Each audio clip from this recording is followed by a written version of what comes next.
ହେଲେ ଆଜି ଆମେ ପଢ଼ିବା କ'ଣ ନା ତମର ପଲିଟିକାଲ ସାଇନ୍ସର କୋର୍ 9 ୟୁନିଟ୍ 4। ପୂର୍ବ ଭିଡ଼ିଓରେ ପିଲା ତମର ମୁଁ ୟୁନିଟ୍ 3 କମ୍ପ୍ଲିଟ୍ କରିଦେଇଛି। ଯେଉଁମାନେ ମୋର ସେ ଭିଡ଼ିଓଟା ଦେଖିନ ଯାଇକି ମୋର ୟୁଟ୍ୟୁବ୍ର ପ୍ଲେଲିଷ୍ଟକୁ ଯାଇକି ଦେଖିଦେବ ପିଲେ। ପିଲେ ମୁଁ କହିଥିଲି ତମକୁ ଯେ ମୁଁ କିଛି ଯେତେବେଳେ ମୁଁ ୟୁନିଟ୍ 4ର କ୍ଲାସ୍ କରିବି ୟୁନିଟ୍ 3ରେ ମୁଁ ଯାହା ବି ତମର ପଢ଼େଇଛି 1 ମାର୍କ ତାର ମୁଁ ତମର କ'ଣ ନା କୋଶ୍ଚିନ୍ ପଚାରିବି ବୋଲି କହିଥିଲି। ତ କିଏ କିଏ ପଢ଼ିଛ କେତେ ପଢ଼ିଛ ସବୁ ଜଣା ପଡ଼ିବ ପିଲେ।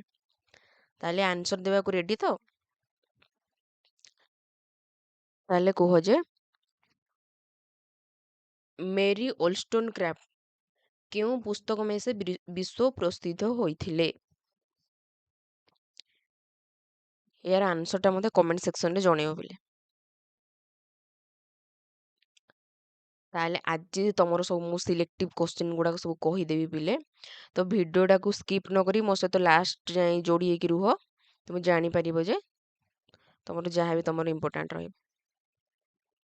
ତାହେଲେ ଆଉ ଡେରି କରିବାନି, ଡିସ୍କସନ୍ କରିବା। ଫାଷ୍ଟ ଆମେ ଦେଖ 1 ମାର୍କ ଡିସ୍କସନ୍ କରିବା, ତାପରେ 2 ମାର୍କ ଦେଖିବା, ତାପରେ 5 ମାର୍କ ଓ 8 ମାର୍କ। ସାଧାରଣ ଜୋନ୍ ରୟଲସ୍ କେଉଁ ଦେଶର ଦାର୍ଶନିକ ଥିଲେ? ଇମ୍ପୋର୍ଟାଣ୍ଟ କୋଶ୍ଚିନ୍ ପିଲେ ତମର ଏଇଟା ରହିବ। କେଉଁ ଦେଶର ନା ଆମେରିକା। ରୟଲସ୍ଙ୍କ କେଉଁ ପୁସ୍ତକ ବିଶ୍ୱ ରାଜନୈତିକ ଦର୍ଶନରେ ପ୍ରସିଦ୍ଧ ଲାଭ କରିଥିଲା? କେଉଁ ପୁସ୍ତକ ନା ଏ ଥିଓରି ଅଫ୍ ଜଷ୍ଟିସ୍। ରାଜନୈତିକ ଦର୍ଶନକୁ ରୟଲସ୍ଙ୍କ ଅବଦାନ ପାଇଁ ତତ୍କାଳୀନ ଆମେରିକା ସରକାର ତାଙ୍କୁ କେଉଁ ଉପାଧିରେ ଭୂଷିତ କରିଥିଲେ? କ'ଣ ନା ଏଇ ଯେଉଁ ଇମର୍ସନ୍ ନ୍ୟାସନାଲ୍ ହ୍ୟୁମାନ୍ ମେଡାଲ ଶୋକ୍ ଉପାଧି, ଏଇ 3ଟା ଉପାଧି ସବୁ ତାଙ୍କୁ ନା ଆମେରିକା ସରକାର ଭୂଷିତ କରିଥିଲେ ବୋଲି। ରୟଲସ୍ଙ୍କ ମତରେ ସମାଜରେ ନିଷ୍ପତ୍ତି ସେବା ସୁବିଧା ସୁଯୋଗର ସଠିକ୍ ବଣ୍ଟନ ପ୍ରକ୍ରିୟାକୁ କି ନ୍ୟାୟ କୁହାଯାଏ? କ'ଣ ନା ବଣ୍ଟନ ନ୍ୟାୟ।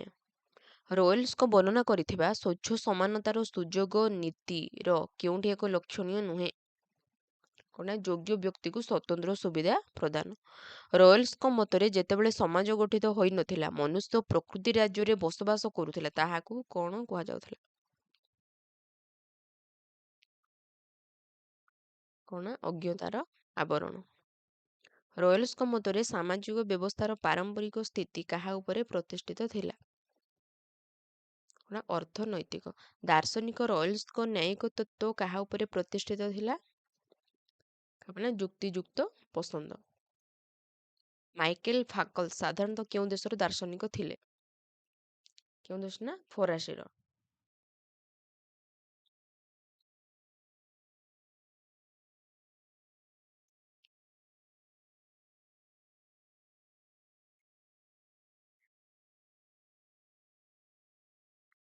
ଜୋନ୍ ରୟଲ ସାଧାରଣତଃ କେଉଁ ଦେଶର ଦାର୍ଶନିକ ଥିଲେ?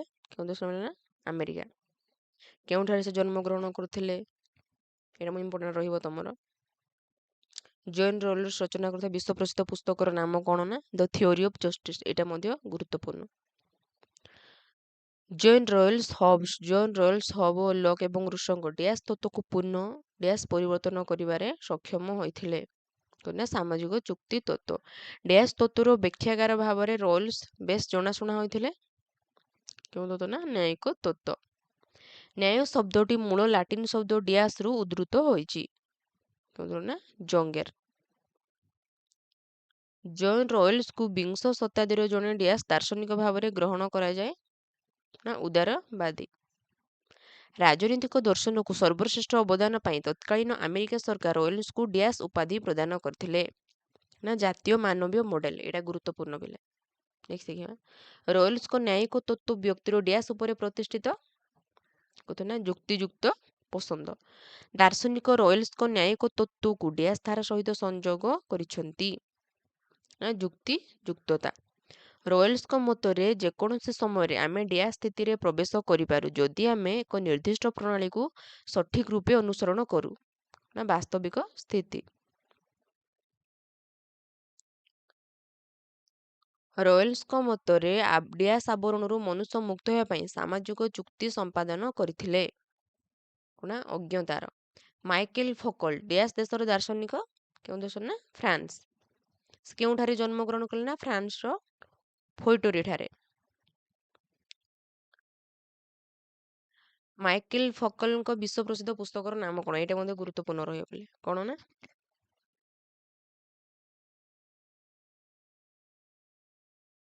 ଟିକେ ପିଲେ ରହିଯାଅ।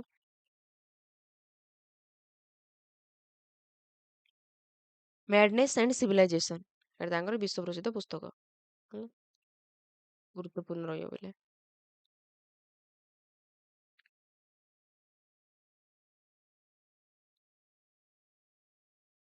ଜୋନ୍ ରୋଲ୍ସ କେଉଁ ଦେଶ ଦାର୍ଶନିକ? ଯୁକ୍ତରାଷ୍ଟ୍ର ଆମେରିକା।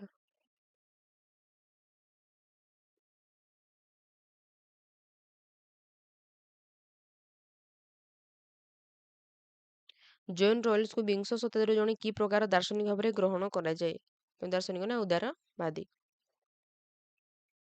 ରୋଲ୍ସଙ୍କ ନ୍ୟାୟିକ ତତ୍ତ୍ୱ ବ୍ୟକ୍ତିର କାହା ଉପରେ ପ୍ରତିଷ୍ଠିତ ନା ଯୁକ୍ତିଯୁକ୍ତ ପସନ୍ଦ।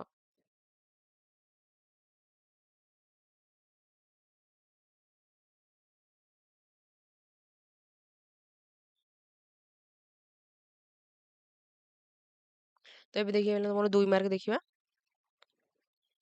ମୁଁ ଯାହା ବି ଇମ୍ପୋର୍ଟାଣ୍ଟ ବୋଲି ତମକୁ ମୁଁ କହିଦେବି, ନୋଟ୍ସ କରିବ ହେଲା।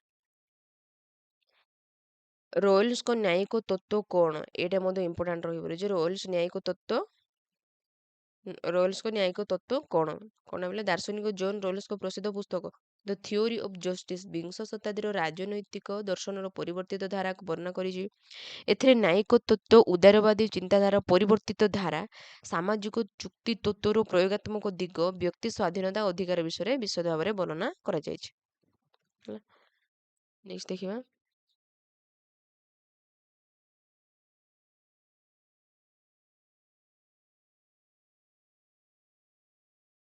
ମୁଁ କହିଦେବି ଯେ କୋଉଟା ଇମ୍ପୋର୍ଟାଣ୍ଟ କୋଉଟା ନାହିଁ ବୋଲି ହେଲା।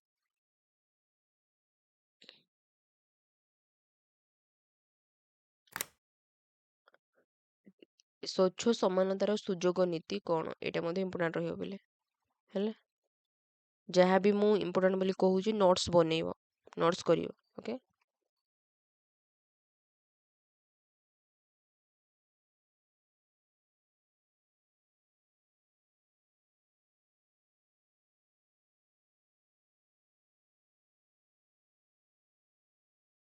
ରୋଏଲ୍ସଙ୍କ ରାଜନୈତିକ ଉଦାରବାଦ କଣ?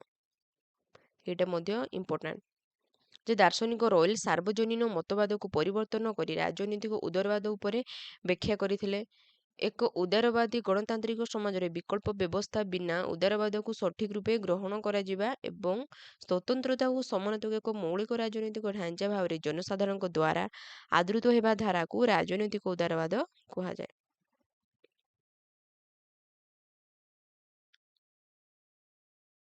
ଦେଖିବା ଯେ ମାଇକେଲ ଫୋକଲ୍ଟ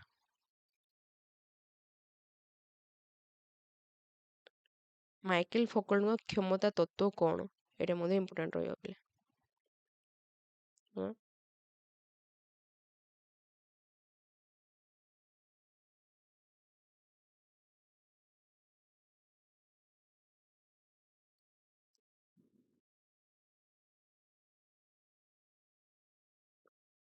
ଭିଡ଼ିଓକୁ ଜମା ସ୍କିପ୍ କରିବନି ବୋଲେ ତମେ ଜାଣିପାରିବନି ନହେଲେ ଯେ କୋଉଟା କଣ ଇମ୍ପୋର୍ଟାଣ୍ଟ ବୋଲି ହେଲା। ଭିଡ଼ିଓକୁ ସ୍କିପ୍ ନ କରି ଦେଖ ପିଲେ, ତମର ଲଙ୍ଗ କୋଶ୍ଚିନ୍ ମୁଁ ତୁମକୁ କହିଦେବି ଯେ ତମର କଣ ଇମ୍ପୋର୍ଟାଣ୍ଟ ରହିବ କଣ ନାହିଁ ବୋଲି।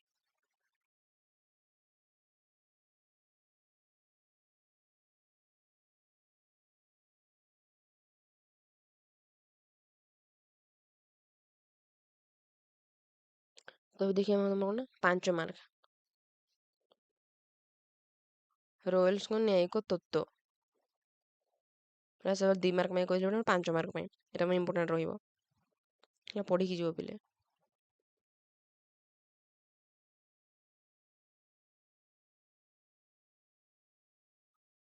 ତାପରେ ରହିବ ଅଜ୍ଞତାର ଆବରଣ। ଅଜ୍ଞତାର ଆବରଣ କଣ? ଏଇଟା ମଧ୍ୟ ଇମ୍ପୋର୍ଟାଣ୍ଟ ରହିବ, ତ ଏଇଟା ତମେ ପଢ଼ିକି ଯିବ ପିଲେ, ଏକ୍ଜାମରେ ତମର ଆସିବ।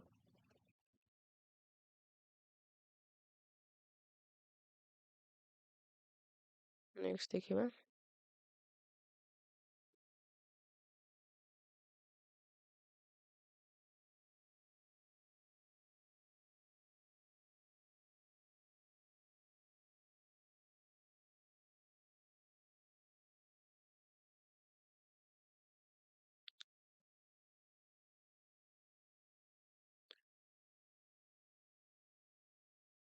ମାଇକେଲ ଫୋକଲ୍ଟଙ୍କ ଯୋଉ କ୍ଷମତା ତତ୍ତ୍ୱ କ'ଣ?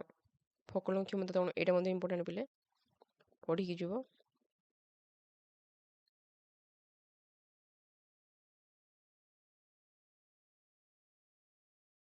ତ ମୁଁ କହିଥିଲି ଯେ କ'ଣ ଇମ୍ପୋର୍ଟାଣ୍ଟ କୋଉଟା ଆସିବ କ'ଣ ନାହିଁ ବୋଲି ଯାହା ବି କହିଲି ତୁମେ ସେତିକି ଭଲସେ ପଢ଼। ଏବେ ଦେଖିବା 8 ମାର୍କ ମୋତେ ସିଲେକ୍ଟିଭ୍ କ୍ୱେଶ୍ଚନ୍ ମୁଁ କହିଦେବି ପିଲେ। ଜନ୍ ରଏଲ୍ସଙ୍କ ନ୍ୟାୟିକ ତତ୍ତ୍ୱ ବିଷୟରେ ସବିଶେଷ ଧାରଣା ପ୍ରଦାନ କର। ଏଇଟା ମଧ୍ୟ ଗୁରୁତ୍ୱପୂର୍ଣ୍ଣ ପଢ଼ିକି ଯିବ ପିଲେ।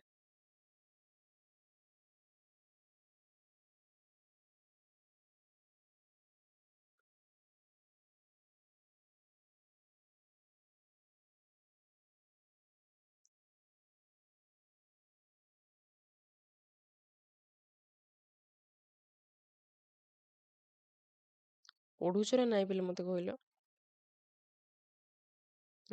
ପଢ଼ୁଛ ତ? ପଢ଼ ପିଲେ ପାଠ ପଢ଼। ମୁଁ ସିଲେକ୍ଟିଭ୍ ବି ଦେଇଦେଉଛି ପିଲେ ପ୍ରୋବ୍ଲେମ୍ କ'ଣ ତମର? ପଢ଼ିବ ଯାହା ବି ତମର ସିଲେକ୍ଟ ଦେଉଛି ତୁମେ ସେତିକି ତ ପଢ଼ିକି ଯାଅ। ରାଜନୀତିକ ଦେଖିବା ତାହେଲେ ରାଜନୀତି ଦର୍ଶନକୁ ଜନ୍ ରଏଲ୍ସଙ୍କ ଅବଦାନ ବିଷୟରେ ଆଲୋଚନା କର। ଏଇଟା ମଧ୍ୟ ଇମ୍ପୋର୍ଟାଣ୍ଟ ରହିବ।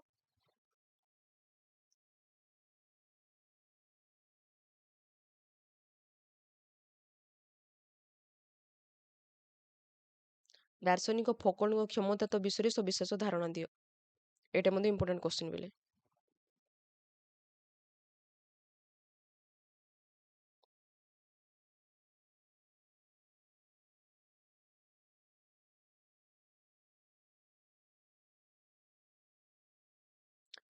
ମାଇକେଲ ଫୋକଲ୍ଟ ବର୍ଣ୍ଣନା କରିଥିବା ଶାସନିକତା ଏବଂ ନୀତିଶାସ୍ତ୍ର ମଧ୍ୟରେ ଥିବା ସମ୍ପର୍କ ବିଷୟରେ ଆଲୋଚନା କର। ଏଇଟା ମଧ୍ୟ ଇମ୍ପୋର୍ଟାଣ୍ଟ ପିଲେ।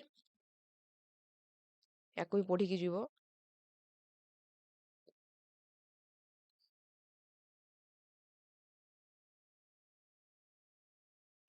ଯେହେତୁ ପିଲେ ପରୀକ୍ଷା ପାଖେଇ ଆସିଲାଣି ସେଇଥିପାଇଁ ତମକୁ ମୁଁ କ'ଣ ନା ଜଲ୍ଦି ଜଲ୍ଦି ତମର କୋର୍ସ କମ୍ପ୍ଲିଟ୍ କରିବାକୁ ପଡ଼ିବ ମୋତେ, ନହେଲେ ହଇରାଣଟା ତମେ ପଡ଼ିବ ପିଲେ ହେଲା। ସେଇଥିପାଇଁ ମୁଁ ତମକୁ ଏତେ ଏକ୍ସପ୍ଲେନ୍ କରି ତମକୁ ଖାଲି ସିଲେକ୍ଟିଭ୍ ଦେଇଦେଉଛି ପିଲେ। ଯଦି ବି ଅସୁବିଧା ହେଉଛି ଯେ ବୁଝିପାରିନ ପାଠଟା ତାହେଲେ ମୋତେ କମେଣ୍ଟରେ ଜଣେଇବ। ମୁଁ ତମକୁ ତମ ପାଇଁ ମୁଁ ଭିଡ଼ିଓ ବନେଇବି ଯେଉଁଠି ତମେ ଯାହାଫଳରେ ତମେ ଭଲସେ ବୁଝିପାରିବ ହେଲା।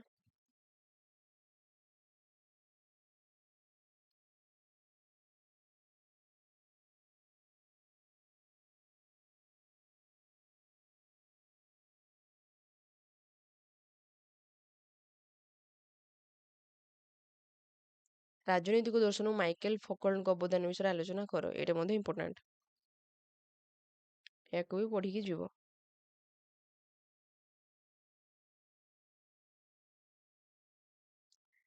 ମୋଟାମୋଟି ଭାବରେ ପିଲେ ତମର ସବୁ କମ୍ପ୍ଲିଟ୍ ହେଇଗଲା।